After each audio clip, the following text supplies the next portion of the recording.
मेरी सच्चरित्र के पारायण से दूर कभी मत होना। विशेष आशीर्वाद है उसमें। स्नान कर, प्रेम और श्रद्धायुक्त होकर जो इस ग्रंथ का 1 सप्ताह में पठन समाप्त करेंगे, उनके सारे कष्ट दूर हो जाएंगे। या जो इसका नित्य पठन या श्रवण करेंगे, उनके भय से तुरंत उन्हें छुटकारा मिल जाएगा।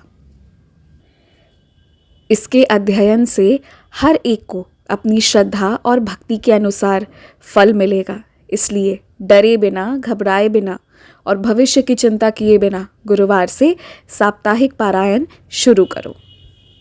मैं धीरे धीरे तुम्हें ऐसी आदत लगवाऊंगा कि तुम्हारे घर में प्रतिदिन कम से कम 1 पहर मेरी आरती होगी, खूब धूमधाम से होगी। अपने होने का प्रमाण भी दूंगा तुम्हें और तुम्हारे हाथों से ही अपना भोग भी बनवाऊंगा। यदि सत्यनारायण जी की कथा में जाओ तो प्रसाद लेकर ही आना, और यदि कोई प्रसाद के लिए फल काटने बोले तो मना मत करना। जब सेवा का मौका मिले तो सेवा ज़रूर करो। गुरुवार को तुम्हें हमेशा मैं दर्शन दिया करूँगा। इससे तुम्हें सकारात्मक महसूस होगा।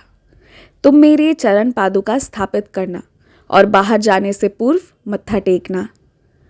इस महीने शायद तुम्हारी व्यस्तता के कारण मंदिर कम बुलाऊंगा, पर बाद में ना तुम्हें खूब दर्शन दूंगा। इसलिए अपने मन में कोई दुख, कोई पीड़ा मत रखना।